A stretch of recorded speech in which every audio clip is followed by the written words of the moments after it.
हा न्याय देण्यासाठी उपकृत करावे हीच कळकळीची विनंती।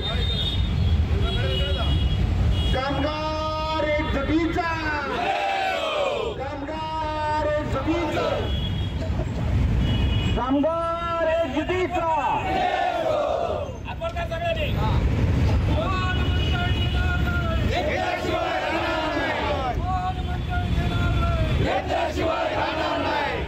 या सरकारला कधी येणार म्हणते देणार नाही। कामगार एकजुटीचा, कामगार एकजुटी।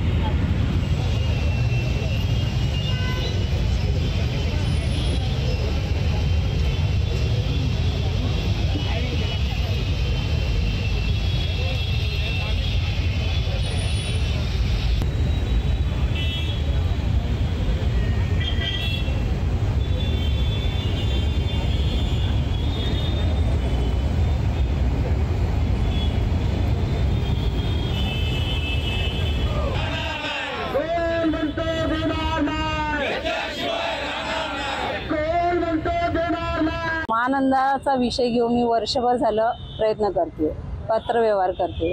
आम्हाला दिवसेंदिवस महानंदाची खालवलेली परिस्थिती दिसत होती, पण आता वारंवार मागण्या करून देखील हे लोक काहीच करत नाही आहेत। आमची फक्त सीध्या साध्या 3च मागण्या आहेत, खूप जास्त नाही आहेत। एक तर ही संस्था वाचावी अशी आमची सर्व कामगारांची इच्छा आहे, माझी इच्छा आहे, महाराष्ट्रातील जनतेची इच्छा आहे।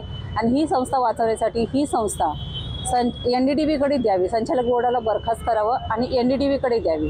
दुसरा विषय आहे, फक्त 5 महिन्यापासून वेतन नाही हो, 6 महिने झाले कामगारांना वेतन नाही। ते कसे खात असतील, कसे पित असतील, 15-20 हजारावर काम करणारी माणसं आहेत ते कसे खात असतील आणि जेवत असतील आणि मुलांचं शिक्षण कसं करत असतील, आम्हाला काही कळत नाही आहे। ते वेतन त्यांनी त्वरित द्यावं, अगदी इमर्जन्सीमध्ये त्यांनी त्वरित डिक्लेअर करायला पाहिजे होतं काल। आणि तिसरा विषय आहे की VRS साठी 570 लोकांनी फॉर्म भरून ह्या संस्थेने घेतले आहे, तर ते 570 लोकांचा VRS साठी जो निधी लागणार आहे तो शासनाने उपलब्ध करायचा आहे। तो शासनाने निधी लवकरात लवकर उपलब्ध करून द्यावा, जेणेकरून हे कामगार आपापल्या मार्गाने जातील। जे शिल्लक राहतील कामगार, त्या कामगारांचं पगार पाणी वेळेवर होईल आणि ही संस्था जर NDDBकडे गेली तर ती कायम राहील आणि आपली महाराष्ट्रातील एक सहकारी संस्था वाचेल। ती वाचवण्यासाठी ही आमची धडपड चालू आहे, हे कामगार वाचवण्यासाठी आमची धडपड चालू आहे। आणि हे शासन का ऐकत नाही आहे मला समजत नाही आहे। विखे साहेबांना खरंच माझी कळकळीची विनंती आहे, त्यांनी त्वरित मीटिंग लावावी आणि हा विषय मार्गी लावावा, नाहीतर त्यांनी पर्सनली येऊन ह्या कामगारांचं मनोबल वाढवावं। त्यांना काय यायचं असेल, सांगायचं असेल तर त्यांनी येऊन सांगावं। तुमच्या ज्या मागण्या आहेत इथून हलणार नाही आहे, मी हे उपोषण कंटिन्यूस ठेवणार आहे माझ्या जीवात जीव असेपर्यंत।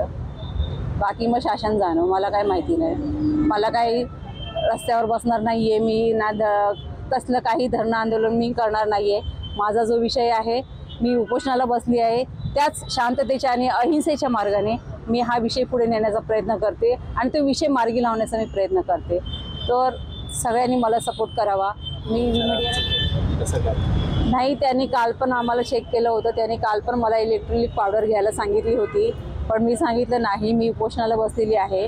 तर हे उपोषण असंही सरकार ऐकत नाही, जर तुम्ही असं करायला लावलं तर हे लोक माझ्याकडे लक्षही देणार नाही।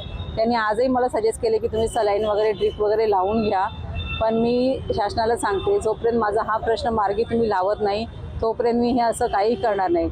जर तुम्ही माझा हा प्रश्न उद्यापर्यंत मीटिंग घेऊन मार्गी लावण्याचा प्रयत्न केला नाही तर उद्यापासून मी पाणी देखील त्यागणार आहे।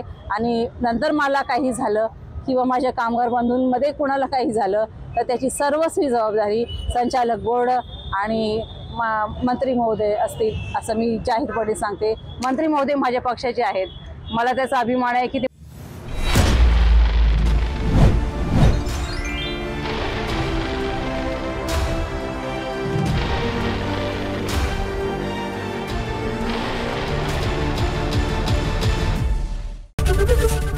ABP माझा, उघडा डोळे बघा नीट।